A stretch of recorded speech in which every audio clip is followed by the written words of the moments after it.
Do you want to score well on the IELTS speaking test? You must tell a story about your life that interests the IELTS examiner. Remember, the IELTS examiner is a teacher, and he or she loves to read books or write books, to travel and explore the world. They love the English language in all its broad beauty and complexity. And your answers should show something from your life. Tell a story that's interesting. You can know what kind of stories to tell by knowing the categories. The categories in the IELTS don't really change. Are you working or are you a student? They'll ask about technology, travel, family, pollution, traffic, famous people, books. All of those things are the same over time. The individual questions change, but if you know the categories, you can think about a story from your own life that's interesting.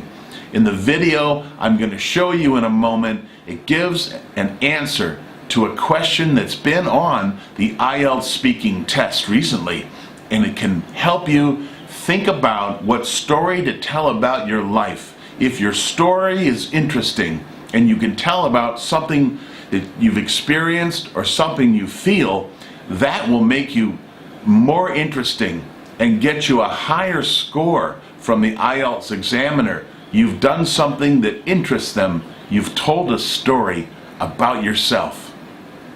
This question is to describe a dinner with friends, a dinner you had with friends.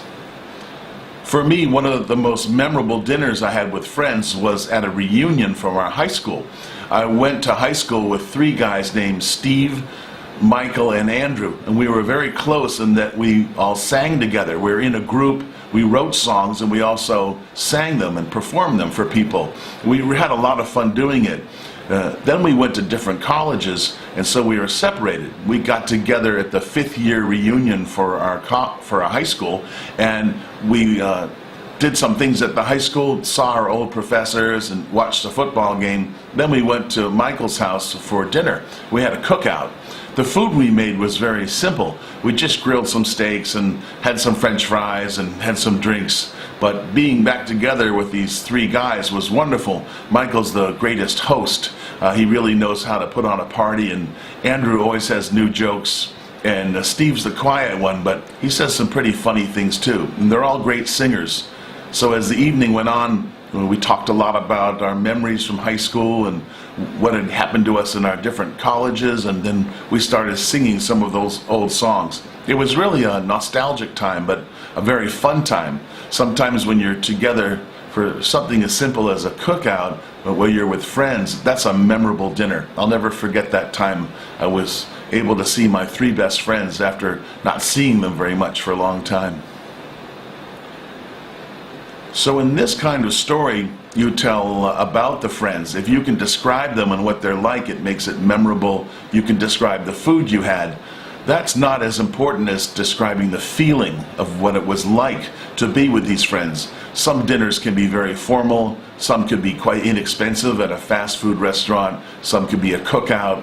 It doesn't really matter what type of meal or dinner it was. What's important is that the feeling you had and what you did together and what that was like. For me, it was a reunion, and those are always great dinners when you get to see friends you haven't seen in a while. There's lots of different types of meals you could describe, but that's one that every IELTS examiner would identify with. You'll remember a time that he or she got together with their friends for a dinner party or a reunion. Those kind of stories really make you seem real human to them and give you a chance to use a lot of descriptive words for people. You can describe your friends, and that's what makes that particular answer very important and interesting.